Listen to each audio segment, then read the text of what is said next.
morning, friends. Welcome to the IS Hub. Guys, we are just about to start and let's see what's there for us in today's newspaper. शुरू करते हैं आज का session हम और देखते हैं क्या खास है आज.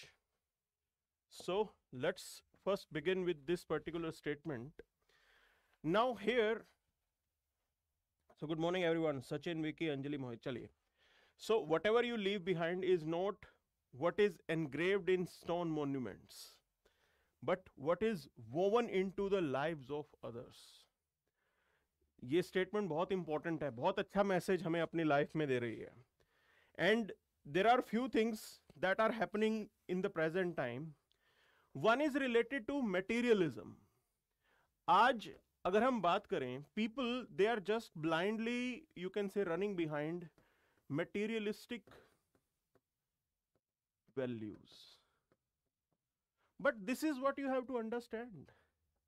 When you will be leaving this world, you should do such a thing that whenever you are leaving this world, it should have a very big impact on the lives of others. अगर आप wealth amass करते जाएंगे तो वो चीज किसी के फायदे में नहीं आएगी इतनी ज्यादा. You have to understand this particular thing here. So there are multiple examples in the history. Sikandar, तो सिकंदर खाली हाथ गया, but here if he would have done something for the others, people would have remembered him. हम आज की date में भी mother Teresa को क्यों याद रखते हैं? मदर टेरेसा के पास कोई वेल्थ नहीं थी, but she contributed her life towards emancipation of the weaker section. जो लोग वीक हैं, वल्नरेबल हैं, उनकी हेल्प करने में मदर टेरेसा ने रोल प्ले किया. And then we are remembering her. Same goes with Mahatma Gandhi. Same goes with, you can say, Baba Amte. So these are the, you can say, personalities जो materialistic life की तरफ भागने की बजाय what they did was they changed the lives of others. And that's what you have to understand. That's your real wealth. वो है आपकी असली wealth, कि आप दूसरों की lives में कैसे एक positive change लेके आएं. So this is what we should follow in our life. But you can say, unfortunately, at present, even in bureaucracy, we have seen people are directed, people are influenced by the materialistic values. वहीं से corruption हो रहा है.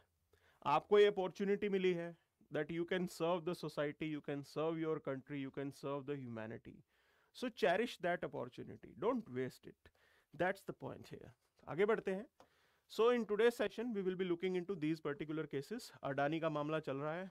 Supreme court committee बनाएगी, मतलब court monitored committee होगी.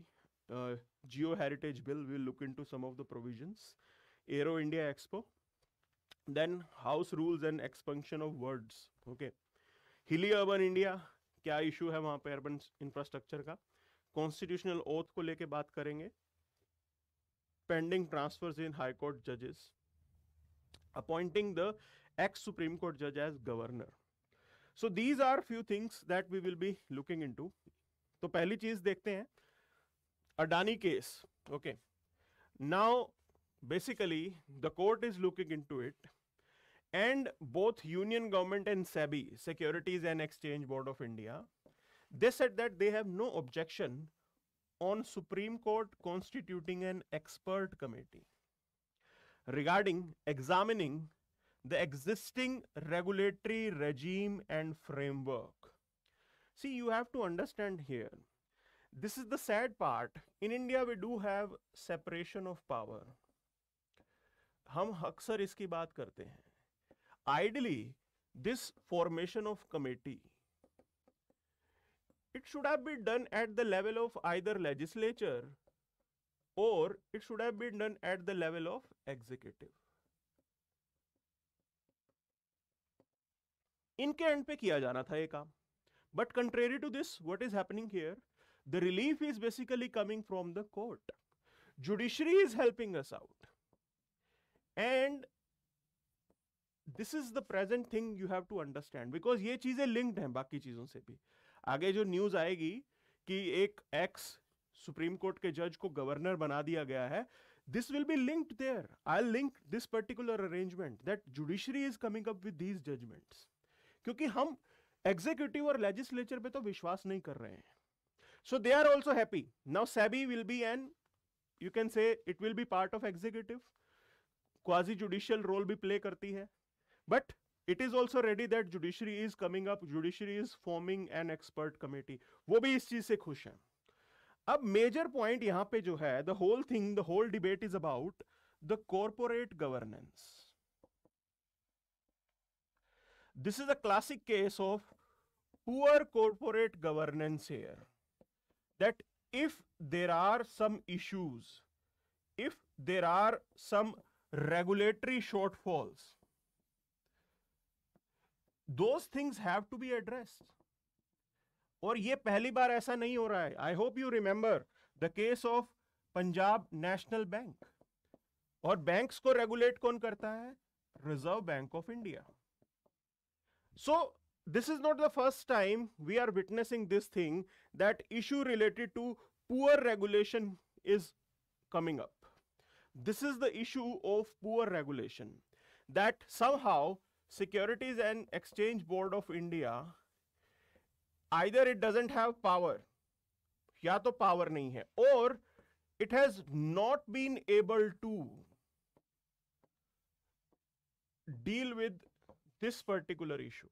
And this is not the first time it is happening in stock market. Lot of companies, they end up inflating the prices of their stock. बहुत सी ऐसी companies करती हैं और ऐसा हो रहा है वहां पे.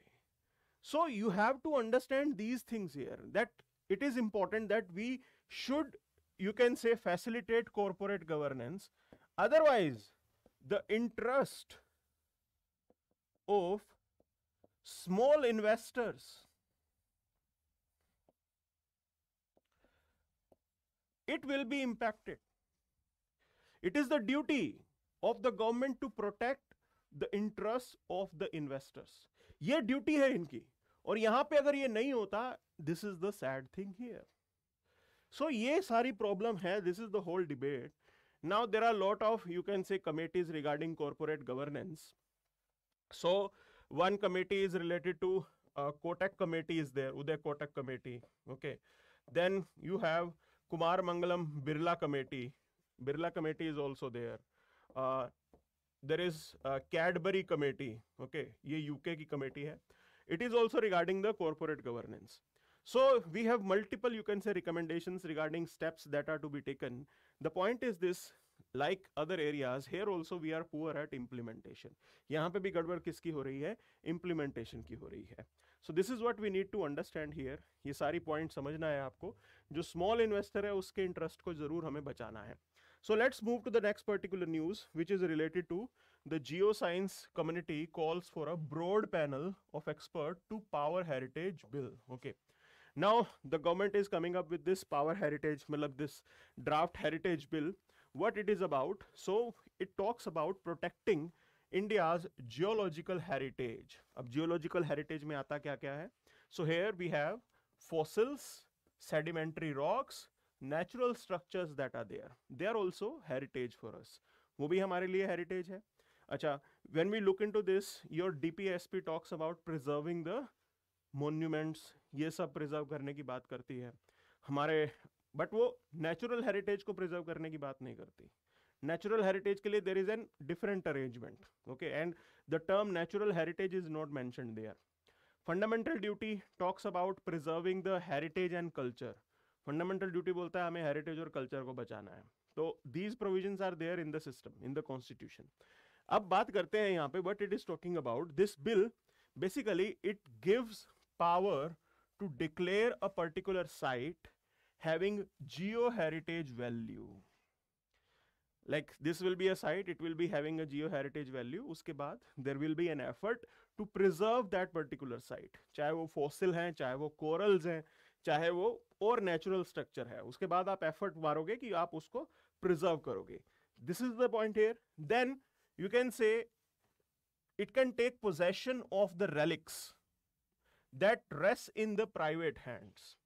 तो आपके पास कुछ एक जमीन है, बट आपको पता लगा कि वो जमीन काफी प्रीशियस वहां पे रॉक स्ट्रक्चर है, and in that case basically it can be declared as heritage, and then they will be taking the possession of that. वो आपसे उसका पोजेशन ले लेंगे. Okay, There is another arrangement regarding this, that is prohibit the construction 100 meters around such site. It can be done, and if there is a violation, that it can come out with the penal provision. वहां पे फिर penalty भी लगाई जा सकती है, 5 लाख का fine या फिर imprisonment भी होगा आपको. So these things are there. Then we have Director General of GSI. Okay, now he can come up with the directions. ये site specific directions लेके आ सकते हैं, and then it can be made that if someone is violating those directions, then these fines and these penalties can be introduced. तो ये fine वगैरह लगेगा, ये सारा प्रोविजन आपका इस पर्टिकुलर बिल में मेंशन्ड है. And this is the Geo Heritage Sites and Geo Relics Preservation and Maintenance Bill 2002. So ये exact name है, Draft Geo Heritage Site and Geo Relics Preservation and Maintenance Bill 2022. Okay, so this is the bill that we have, and accordingly we are working forward. We are looking forward to preserve our geo heritage. अब बात करते हैं Aero Expo. Okay, so Prime Minister has given us a target. He is coming up with the statement. Prime Minister कह रहे हैं कि our defense exports are going to be $5 billion by 2024-25. अभी it is 1.5 billion. Okay, from the past it has increased significantly. अगर ये 1.5 billion भी पहुंचा है तो ये बहुत important चीज है, पहले इतना भी नहीं था. तो target is to make it 5 billion, and he is saying that India will be a major, you can say, manufacturing hub for defense equipment. Now when we are able to develop this, अगर हम अपना defense sector develop कर पाए, one thing it will bring, first आत्मनिर्भरता, which is really important here. Okay, when it comes to defense industry, you have to minimize your dependence on others. दूसरों पे आपको जो है वो dependent नहीं होना, तो ये सबसे ज्यादा जरूरी है डिफेंस के अंदर, क्योंकि ऐसी कोई भी ग्लोबल पावर नहीं है जो सेल्फ रिलायंट ना हो. तो if you have this, you can say goal to become a jagat guru, और you want to become a global power, you have to develop that ability. ठीक. दूसरी चीज, employment generation. Now if you are developing those equipments within India, उससे नौकरियां पैदा होंगी. This is the factor. It can be a source of forex reserve. आप उसको export करोगे, आपका फॉरेक्स अच्छा होगा. Not only this, it will boost the national pride. This is equally important here, that India is a powerful nation, that you are a part of powerful country. That's the national pride that you will extract out of it. It's a really big thing. And then you can say portrayal as a defense power to the world, to the countries around. When you show this to the world कि आप में भी दम है, there is deterrence effect. The other party will think twice to create trouble for you. उनको डर रहेगा कि इंडिया भी इक्वली पावरफुल कंट्री है, इंडिया से पंगा नहीं लेना है. तो this is the arrangement. Okay, ये आ गया यहां पे. Now there is this point. ठीक है, गड़बड़ कहां हो गई? I will take you back to the World War 2. Now during World War 2, India had airplane repair centre, बहुत बड़ा एयरप्लेन रिपेयर सेंटर यहां पे था. China didn't have anything. China के पास कुछ भी नहीं था. Look what has happened due to our government policies. I will blame the government policy.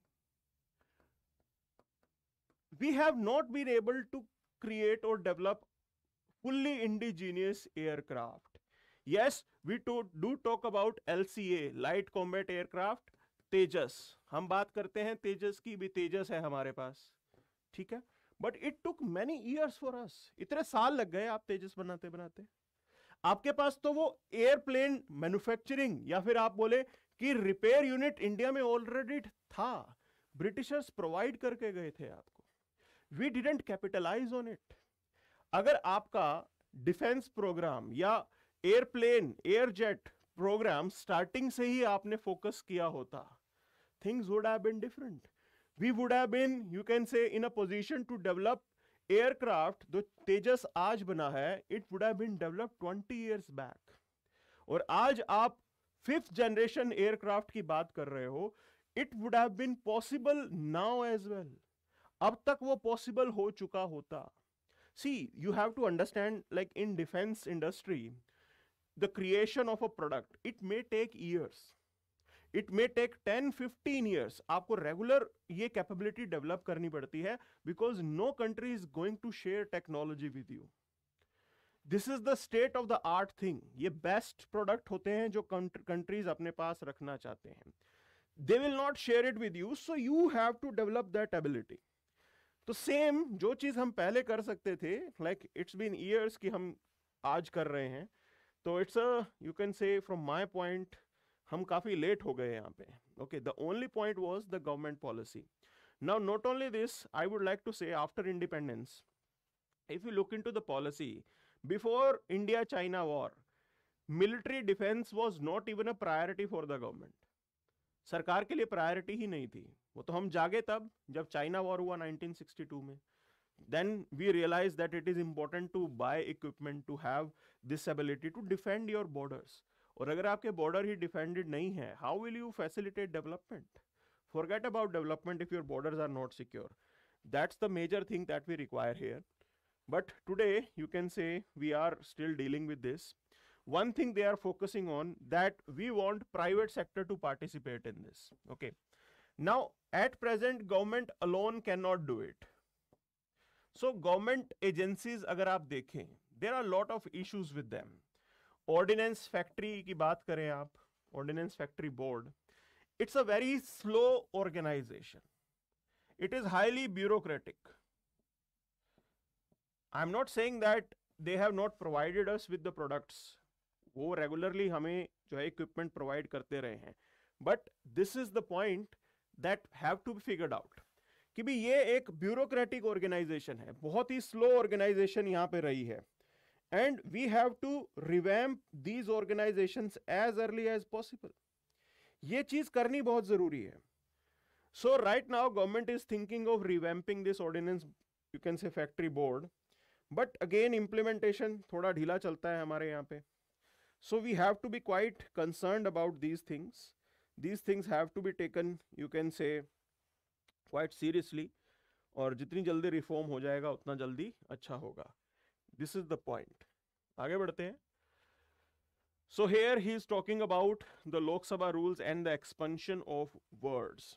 तो बहुत बार ऐसे होता है, some unparliamentary language, it is being removed from the speech, and this power is exercised by the chairman. तो speaker करते हैं ये काम अगर लोकसभा हो, and the chairperson in Rajya Sabha. So you can say facilitates this. जहां पे भी unparliamentary language का use होता है, they will point out this thing and it can be removed therein. Now we do have Article 105 of the Constitution which facilitates freedom of speech in the House, and there is immunity from interference by court for anything that is said in the House. House के अंदर कुछ भी बोला गया है उसको लेके मामला कोर्ट में नहीं जा सकता. This is one thing here. The other point, that is Article 19(2), reasonable restriction, those things are not applicable. वो reasonable restrictions यहाँ पे applicable नहीं हैं. They can say whatever they want, but the speaker, he has this right to expunge some of the words. Words जो है वो वहां से हटवा सकते हैं. Now here it is talking about certain rules that are in place. अब वो rules क्या है देखिए. There is rule 380 and rule 261 of Rajya Sabha, which gives power to the presiding officer to expunge any word used in the debate which are defamatory, unparliamentary, undignified, indecent. So ये उन words को record से हटवा सकते हैं. अगर वो records में रहेंगे तो वो प्रॉब्लम क्रिएट कर सकते हैं, तो इसीलिए they can remove it. This is the major point. Now you can say, once there is another point added to this, once expunged these words, they do not remain on record, and if anyone publishes them, they will be liable for breach of privilege of the house. वहां पे case बनता है breach of privilege of the house का. तो अगर कोई एक बार अगर वो वर्ड्स हटा दिए, अनपार्लियामेंट्री वर्ड्स को रिमूव करवा दिया, फिर भी अगर कोई उन वर्ड्स को यूज करेगा, then it will be a classic case for breach of the privilege of the house. ठीक. Now these facts are important, you should be noting it down for your prelims. तो जो लोग prelims की तैयारी कर रहे हैं, ये सारे facts आपको याद रखने हैं. All these things have to be, you can say, known to you. Clear है? अब देखिए आगे. Expansion of portion of the speeches made by some opposition politicians in parliament recently have been removed, and because of that we are debating it. There are other provisions. अब देखो ये provisions कैसे हैं. There are occasions when an MP during his speech make an allegation against the fellow MP or an outsider. अगर वो allegation लगाता है, there is a process behind it. As per rule 353 of Lok Sabha, under this rule the MP is required to give adequate advance notice to the speaker as well as the minister concerned. तो पहले advance notice देना पड़ेगा अगर कोई MP allegation लगा रहा होगा तो, ठीक है. देन सिर्फ एडवांस नोटिस देना है. But this rule does not prohibit the making of any allegation. Despite you can say someone is giving the advance notice, there is no, you can say, provision for prohibition on making any statement or comment. Comment तो फिर भी किया जा सकता है, लेकिन आपको पहले एडवांस नोटिस देना पड़ेगा. क्लियर है ये? अच्छा, अब एक और चीज है. This rule does not apply to allegation against a minister in government. अब आप देख रहे होगे कि यहां पे भी मिनिस्टर कंसर्न लिखा है और नीचे यहां पे लिख रहे हैं कि it doesn't apply to the minister concern. Here the minister will be acting as a member of parliament, और यहां पे here minister will be representing the government. ये सरकार का काम है और यहां पे वो है एक मेंबर ऑफ पार्लियामेंट. तो roles are different. Okay, this is how this provision is there. Now reason क्या है? The council of minister is accountable to the parliament, and members, they have the right to question the ministers to basically assure the accountability. parliamentary accountability को assure करने के लिए, उसको respect करने के लिए this provision has been provided here. Clear है?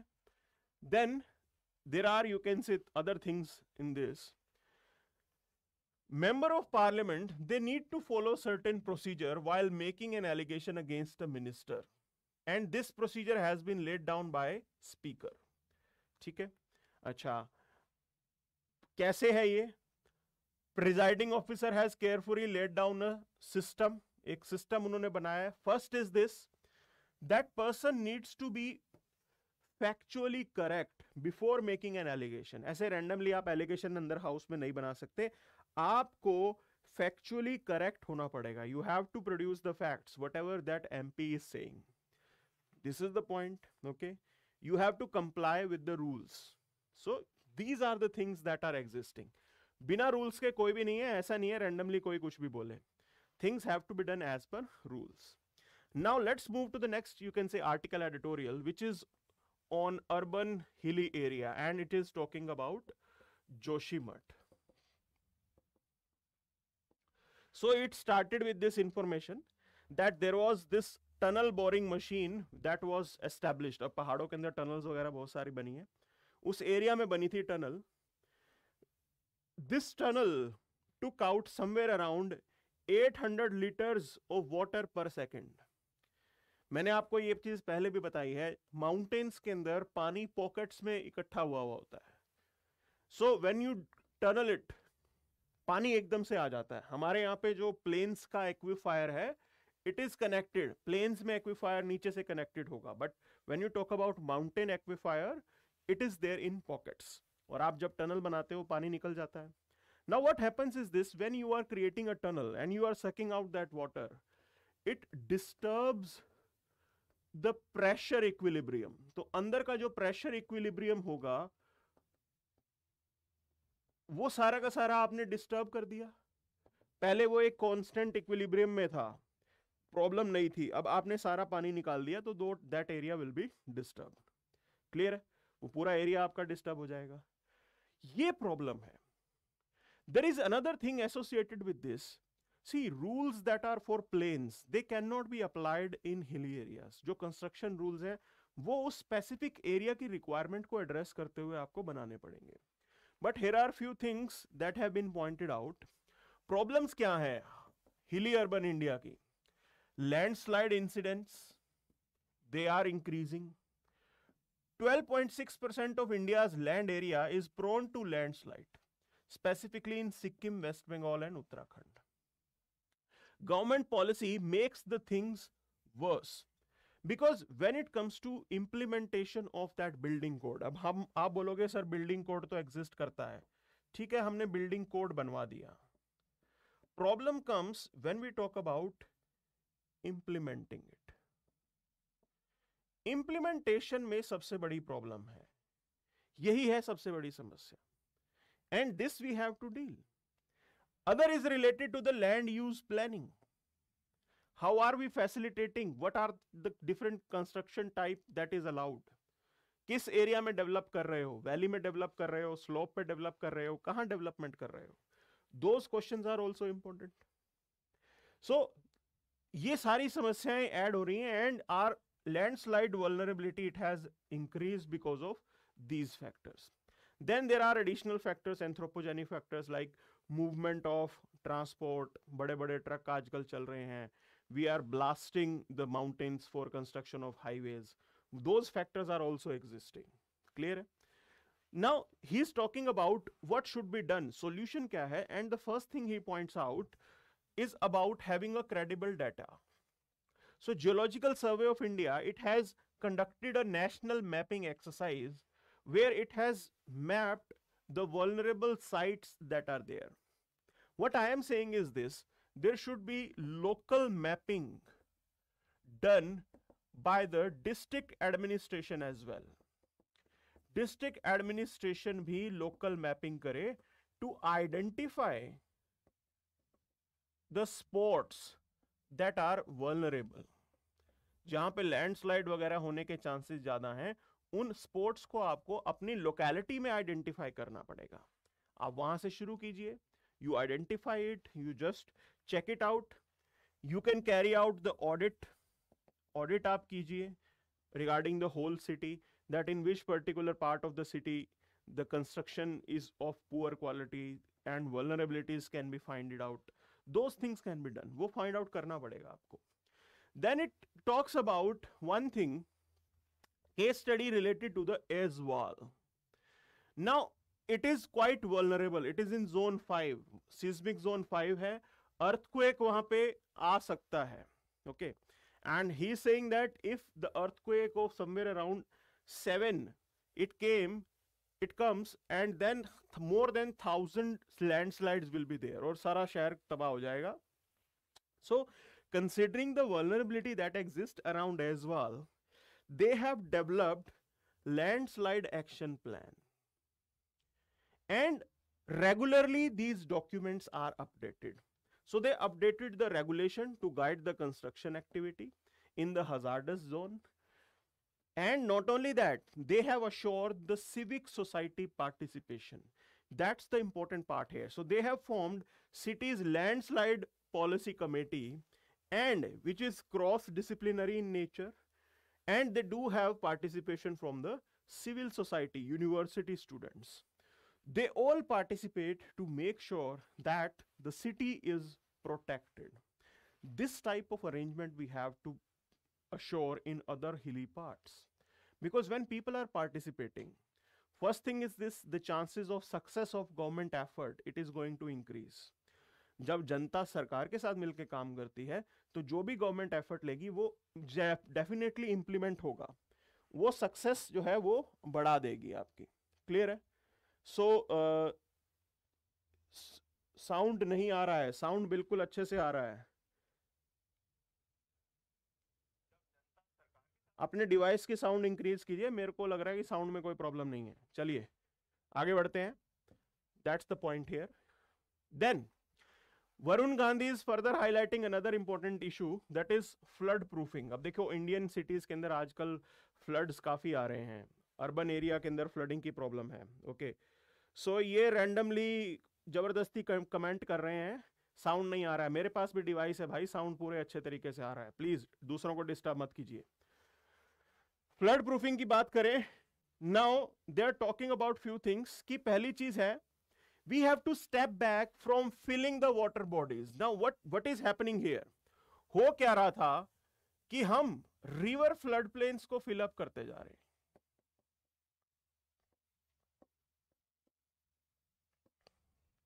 आप रिवर फ्लड प्लेन्स को फिल अप करते जा रहे हो रियल एस्टेट के लिए, बिल्डिंग कंस्ट्रक्शन के लिए.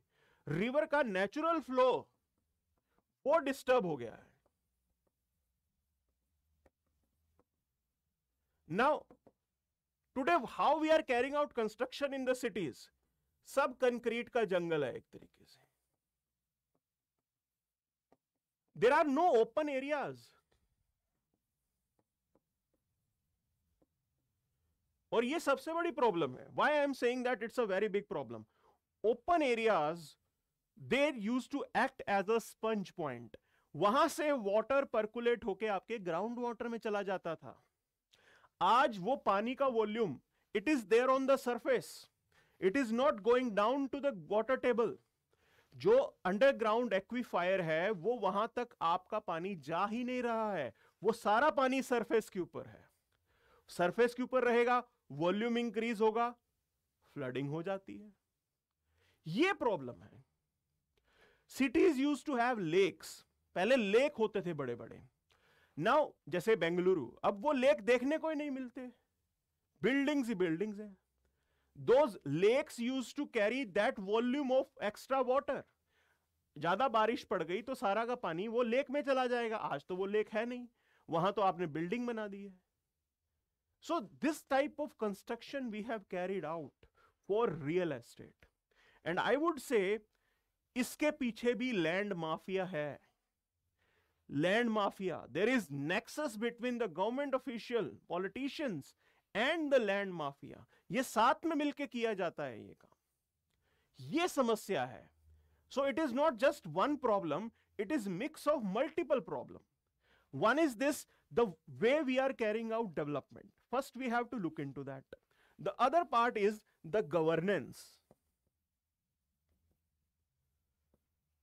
ये गवर्नेंस पार्ट भी जरूरी है. लैंड माफिया, इन चीजों को एड्रेस करना भी जरूरी है. ठीक है. Then it is saying that we have to focus on enhancing the sewerage and storm water network. हमारे यहां पे होता क्या है, government will be silent about it. सरकार या तो सो रही होगी, बारिश जब पड़ गई उससे 3 दिन पहले वो नाली साफ कर रहे होते हैं, स्टॉर्म ड्रेनेज जो है उसको क्लियर कर रहे होते हैं. अब मौसम तो कैसा भी हो सकता है, अगर 3 दिन पहले पड़ गई बारिश, street will be flooded. So this is how things happen. And the point is this, somewhere around इसके पीछे poor municipal governance is also one of the reason.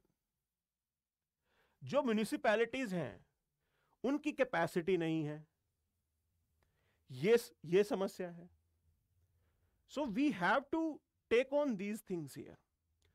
सो जैसा मैंने बताया, सीवरेज नेटवर्क को आपको रीवर्क करना पड़ेगा, एक्सपैंड करना पड़ेगा.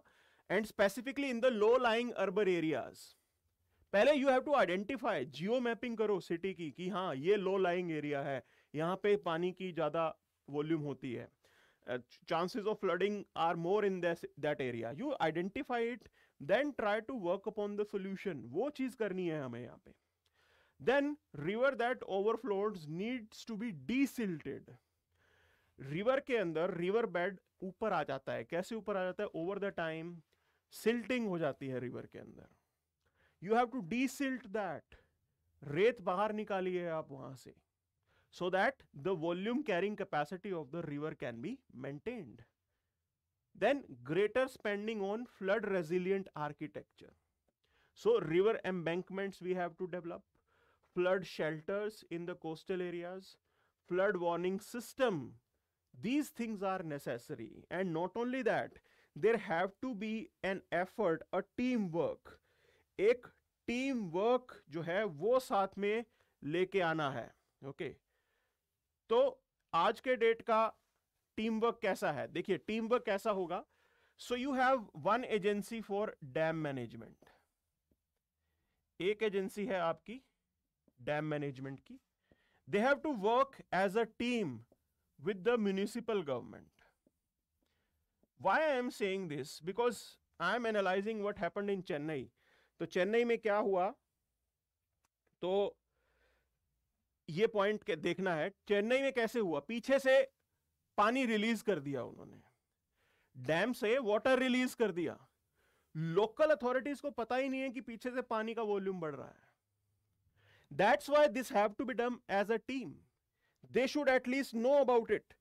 They should convey it to the local authorities कि भाई हम पीछे से पानी रिलीज कर रहे हैं, you need to be alert about this thing. Water will be there in volume, पानी जो है वॉल्यूम में आएगा और आप इसको संभाल लेना। अगर ऐसा नहीं होगा तो आगे administration is not prepared, district administration is not prepared and the river will be flooded. This is what happened in case of Chennai.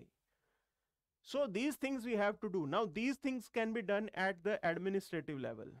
देखिए natural things are there, climate change से हमारी फाइट है, क्लाइमेट चेंज से fight is going to be a long term thing, it is not going to produce results immediately.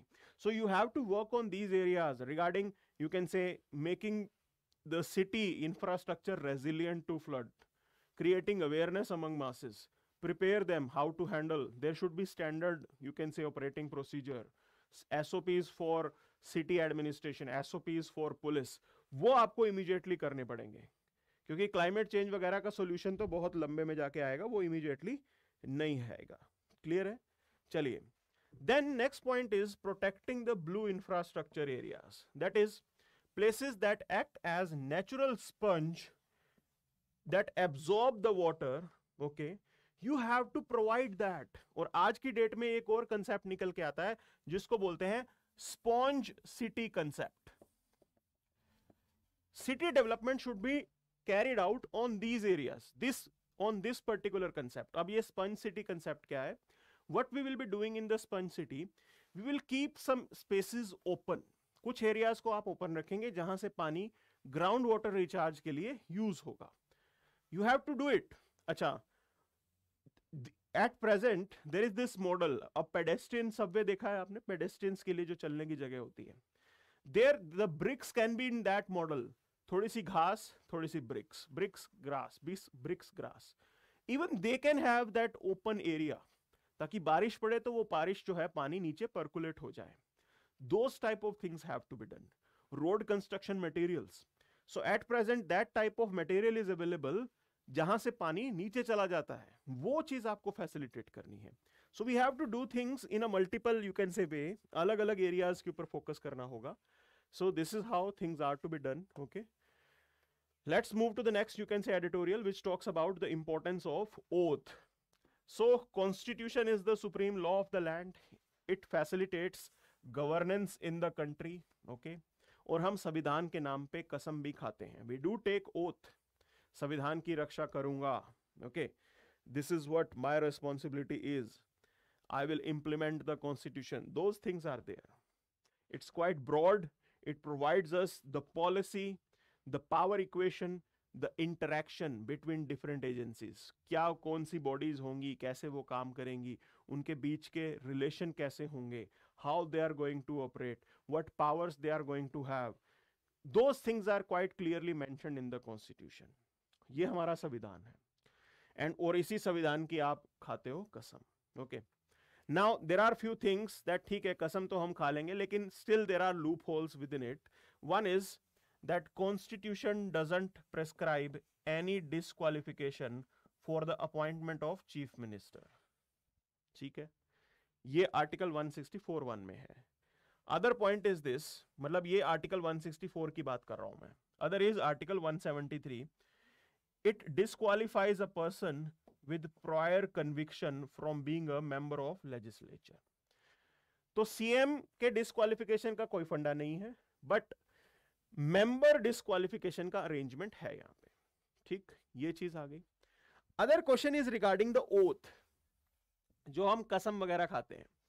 Now the point is this, oath taking, it is not just the moral obligation, rather I would say this is the constitutional duty that is enshrined on the member.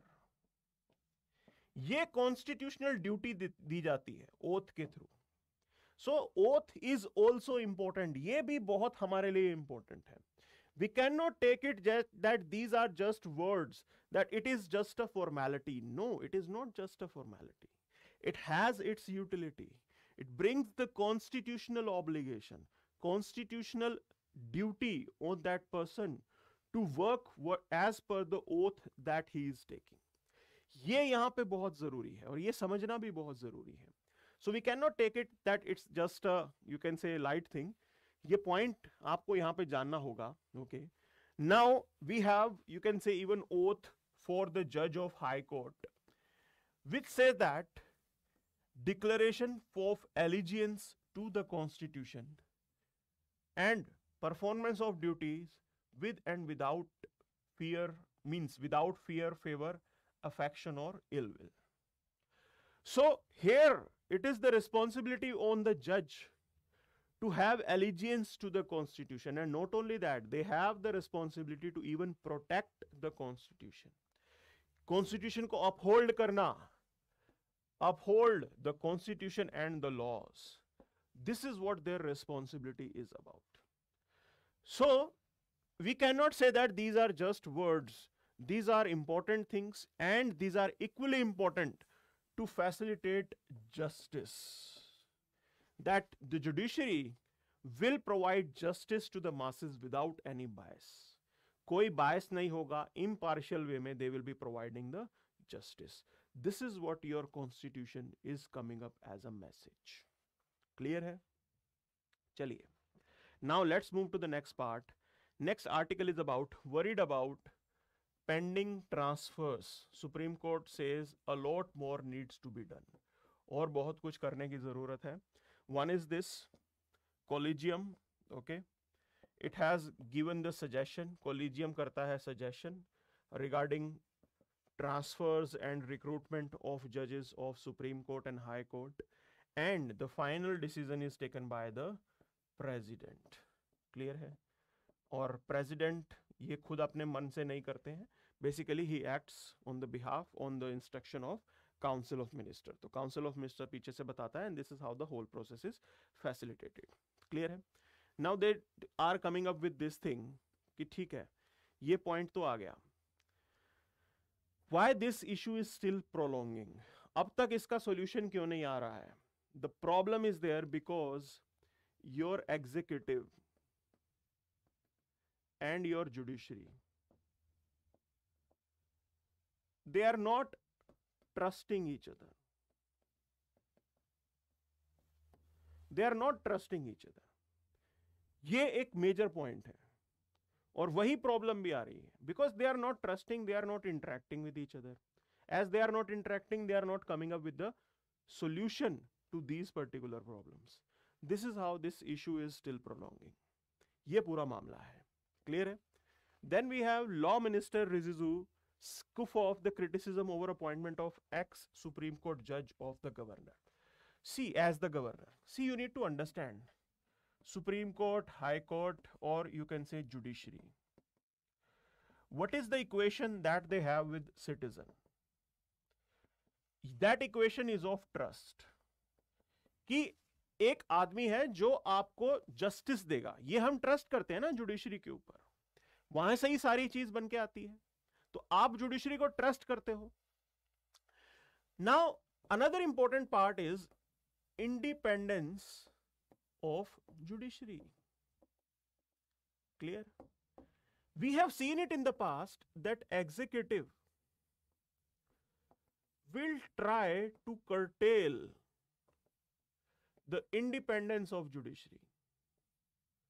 Judiciary की independence को curtail करने के लिए executive अक्सर try करता रहेगा.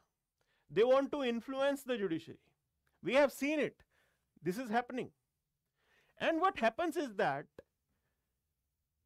there will be this loss of trust. ये trust जो है ये चला जाएगा if a judge is appearing to be close to executive. अब एग्जीक्यूटिव क्यों जुडिशरी को इन्फ्लुएंस करना चाहता है? क्या रीजन है कि एग्जीक्यूटिव जुडिशरी को इन्फ्लुएंस करके अपनी फेवर में डालना चाहता है? The reason is that government is the biggest litigant. सरकार सबसे बड़ी लिटिगेंट है. सरकार के अगेंस्ट केस फाइल होते हैं या गवर्नमेंट मल्टीपल केसेस में पार्टी होती है. यह है प्रेजेंट सिचुएशन. और इसीलिए गवर्नमेंट चाहती है कि जुडिशरी एग्जीक्यूटिव के फेवर में जजमेंट दे. Indira Gandhi, she talked about committed judiciary. Indira Gandhi को चाहिए थी कमिटेड जुडिशरी, कि जैसे ही जो एग्जीक्यूटिव करे बस जुडिशरी विश्वास करके मानती रहे. लेकिन इसमें नुकसान किसका है? In this arrangement the victim will be the people of this country, because it is the judiciary which is protecting your fundamental rights. और वही जुडिशरी अगर कॉम्प्रोमाइज हो गई तो आपके फंडामेंटल राइट्स कौन बचाएगा? यह है प्रॉब्लम, यह है समस्या जो आपको समझनी है. और एग्जीक्यूटिव ट्राई करता रहेगा जुडिशरी को इन्फ्लुएंस करने के लिए, वो बाज नहीं आएंगे. सो ये अपॉइंटमेंट्स क्या है? ये एक तरीका है कि आप पोस्ट रिटायरमेंट बेनिफिट्स दो. उससे पहले कुछ सेटिंग की जा सकती है. I am speculating, I am not saying that this is how things are done. See, there is no constitutional bar on appointment of retired जज एज गवर्नर.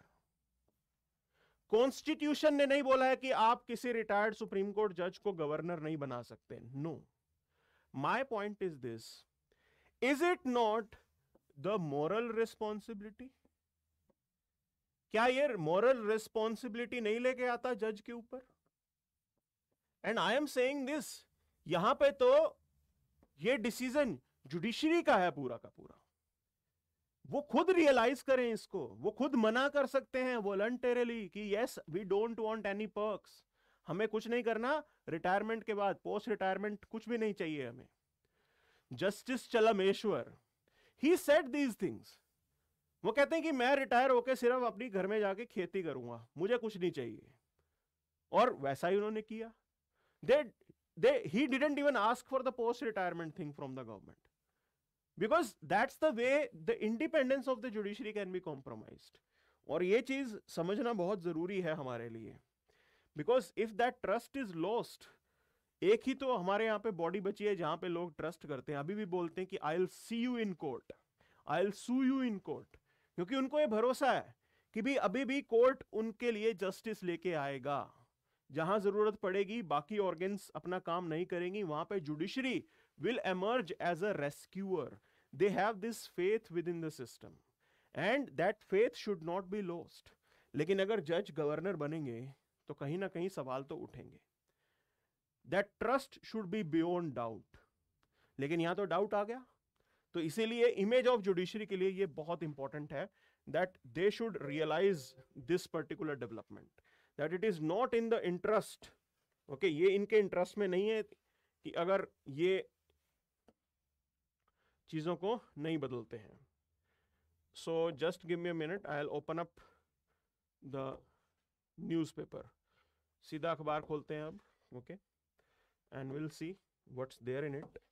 देखेंगे अखबार में क्या खास है आज का. चलिए, so कुछ छूट तो नहीं गया, we'll see.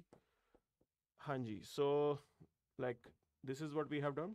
Top court upholds the constitution of J&K delimitation panel. okay, so कोई प्रॉब्लम नहीं है इस केस में. here they are pointing out two things कि भी parliament you can say under Article 2 and 3 of the Constitution, Parliament has the power to create new states and UTs. Clear? तो ये power parliament के पास है, एक तो वो इन्होंने यहाँ पे बताया है. So this is there, and then there is this arrangement regarding the Delimitation Commission. Okay, so you need to understand this Delimitation Commission is basically a statutory body. तो Delimitation Commission Act के under ये बनाई जाती है. ठीक है, हमें वो भी आइडिया होना चाहिए. चलिए आगे बढ़ते हैं. So this was the thing. Retail inflation rises to 6.52. Okay, see, this is the reason that Reserve Bank of India, RBI, has still increased the interest rate by 0.25%, because still this inflation is not under the limit. Limit क्या हमने set कर रखी है, that is 4 plus minus 2. तो maximum could be 6. It has to be less than 6. So till the time it doesn't come below 6, the RBI is still, you can say, looking forward to increase the rates. अब देखिए, rate जब increase होते हैं, the point is this, loan it will become costly. Loan costly हो जाएगा, it means investment will not pick up, specifically the private investment. तो आपका private investment pickup नहीं होगा. Now the point is this, if you look into your economy, private investment is somewhere around 80% of 70% of the total investment that is there in the country. सरकार भी खर्च करती है, लेकिन प्राइवेट इन्वेस्टमेंट भी एक इंपॉर्टेंट चीज होती है, तो वो भी इस पैसे को खर्च करते हैं. They have the role there in the development, in the economic growth of the country. That is basically impacted, but still we are hopeful that it will come under within the limit. ये under limit आ जाएगा. Okay, it was already expected that it will come under the limit by March तक ये control में आ जाना चाहिए, and we are hopeful. And then you can say it will give some room to the Reserve Bank of India to ease out the policy. वहां पे reserve bank के पास थोड़ी अपॉर्चुनिटी होगी कि वो ईज आउट करे, थोड़ी अपनी इंटरेस्ट रेट को घटाए. Till that time they will still, you can say, follow the strict policy of increasing the rates. ठीक है जी, this has been done here, we have covered this. Okay, मैरोली को लेके बात हो गई. ठीक है, अच्छा हाँ, अब there is this judgment which pointed out about few things. Nominated member, they can't vote. This is what Supreme Court is saying. Clear है?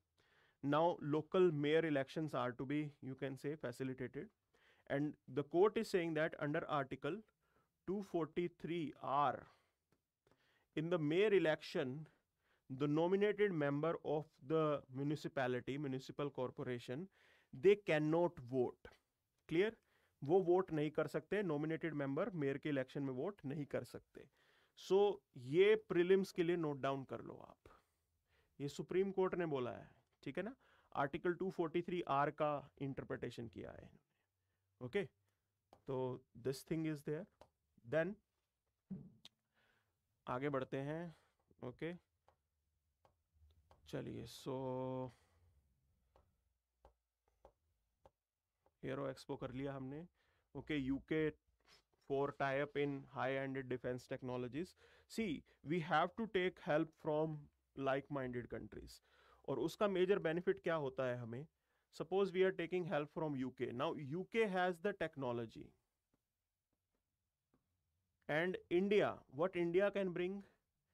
India can bring the cheap labor force. हमारे पास labor force सस्ता होगा. Manufacturing, it will be, you can say, competitive in India as compared to West. India के अंदर manufacturing competitive हो जाएगी. So that's why both can be complement to each other. उनको partner चाहिए, India partner बन के जो है, they can make money out of it. They have the technology. India can be developed into a hub. एक hub की तरह India develop हो सकता है. So this is what we are looking forward. Then we have covered this. इसको हमने cover कर लिया यहाँ पे. Okay, This is again we have covered. Private tuition help blunt learning loss in many states. Okay, so बिल्कुल role play किया है private tuition ने, स्कूल्स और shut at that time they were helping. Okay, then this is about the postpartum depression. See, baby के conceive होने के बाद mother goes through the postpartum depression. At it can be for say 6 weeks. It can last for 6 weeks. 6 हफ्तों तक ये रह सकता है. And the point is this, awareness regarding this is not there. लोगों को इसके बारे में अवेयरनेस ही नहीं है that this is how a mother, this is what a mother will go through. Okay, so that's the point here. It is different from baby blue. Baby blues क्या होता है? बेसिकली बेबी ब्लूज भी ऐसी ही feeling होती है, लेकिन it is not depression. It is not that you can say in depth. Delivery के बाद the mother she will go through baby blues as well. Sadness वो सिर्फ 5 से 6 दिन की होती है. क्लियर? मतलब she is weak, she has gone through lot of pain. So it led to these type of developments. Now the important part is this, we have to create awareness among the society regarding these particular things. So otherwise you won't be able to deal with it. परिवार को तो पता ही नहीं होता. Family will be happy कि ठीक है baby आ गया, वो तो बच्चे की उसमें खुश रहते हैं. But they are not aware about these development that what a mother will go through. इस चीज़ को लेके उनको कोई भी आइडिया नहीं है. So we have to be creating awareness about it. इसको लेके आपको अवेयरनेस क्रिएट करनी है because it impacts the health of the mother. Clear? Mother की हेल्थ को ये इम्पैक्ट करता है, तो ये ज़रूरी है हमारे लिए. Okay, we have covered this. Worried about the pending. तो 10 दिन का अल्टीमेटम दिया था सुप्रीम कोर्ट ने कि अगर आप इस चीज़ के ऊपर फोकस नहीं करते हो, अपॉइंटमेंट नहीं करते हो, तो हम कुछ करेंगे. Okay, other than that there is nothing much. Now Russian reluctance to leave Ukraine is the real problem. This is what one advisor, German advisor, is saying. See, I told you about this thing earlier as well, how this war has to be seen. Now Russia, देखिए Putin will be looking forward face saver. Putin को अपना चेहरा बचाना है. उसने गलत पंगा ले लिया है. ओके, पुतिन ने गलत पंगा ले लिया. अपना फेस सेवर वो ढूंढेगा. डोमेस्टिक प्रेशर है. This is the reason why he is not moving out. अगर यहां से हार के निकलता है तो लोग क्वेश्चन उठाएंगे कि पुतिन ने ये डिसीजन क्यों लिया. Thousands of soldiers are killed. ठीक, this is one thing. Western countries, they are helping Ukraine because they see this development as opportunity to weaken Putin. कि पुतिन को वीक करने का इससे अच्छा मौका देखने को नहीं मिलेगा. It may led to regime change in Russia. कि यहां से अगर पुतिन वीक होता है तो रशिया में शायद रेजीम चेंज आ जाए, जनता पुतिन के अगेंस्ट हो जाए. They are capitalising on this opportunity. So this is the reason. मतलब दोनों पार्टीज वॉर कंटिन्यू करने में अपना इंटरेस्ट ढूंढ रही हैं. Russians are also looking forward to have to continue the war because हार के वो नहीं जा सकते. They don't want to move out. They want Ukraine to accept the status quo, the position कि जोन सा एरिया रशिया ने कब्जा कर लिया वो रशिया का, ये वो यूक्रेन को डिक्टेट कराना चाहते हैं. Contrary to that, Ukrainians are helped by the Western countries. सारा इक्विपमेंट वगैरह वो प्रोवाइड कर रहे हैं. And the reason is this, because they want to use it as an opportunity that Russia, specifically Putin, he is to be shown on a weak leg. वो हार के जाएगा, वो अपनी जनता के लिए एक हारा हुआ लीडर हो जाएगा. ये अपॉर्चुनिटी, ये गेम चल रहा है. तो दोनों पार्टीज लड़ना चाहती हैं तो इसलिए लड़ रही हैं और इसलिए वॉर का कोई सोल्यूशन अभी तक नहीं आ रहा है. But globally we are paying the price. Global inflation वगैरह वो सारी समस्याएं हैं. ओके, ये सबसे बड़ी प्रॉब्लम है. Now, Dalit students' death in IIT Bombay highlights the institutional failure to create the safe spaces. Okay, so bullying वगैरह वो सब होता है, and it's a sad thing it has happened. See, we have to create environment, conducive environment, so that the young mind can focus on studies. Young mind इन चीज़ों के लिए नहीं होना चाहिए. Young mind should not be the victim. These type of things should be avoided. We need to have some institutional mechanism. Within campus कोई institutional mechanism आपको लेके आना पड़ेगा. If we continue these type of things, चीज़ें ऐसे ही चलती रही, it is showing that Indian educational system is lagging somewhere.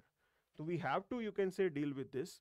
And not only this, we always talk about, you can say, value laden education. हमारी जो new education policy है, it talks about value laden education, that we have to teach values to the students. वो सीखें कि कैसे जिंदगी जीनी है. Values learn करें. It is not just about the calculations that they have to do.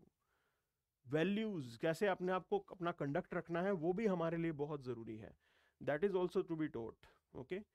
So CGI wants high courts to ensure use of virtual court technology. And see, they cannot shy away from technology. We are living in a technology age, and they have to use the technology to ease out the burden that is there, the pendency of cases. Virtual court वगैरह से थोड़ा process जो है वो fast हो जाता है. Not only that, there are certain apps, tools that are available जो कि judgment में भी help करते हैं. So artificial intelligence can be used to, you can say, increase the speed of the judgment. कि भी वो बकायदा सीधा जज को बता दें क्या है, artificial intelligence अपनी तरफ से कुछ, बाद में जज डिसीजन ले सकते हैं. So this is how things are. I guess this is what we have for today's session. So that's it for the day then. Thank you very much. Have a great day. Guys, please do spread the name of the IS Hub and this session. Thank you very much.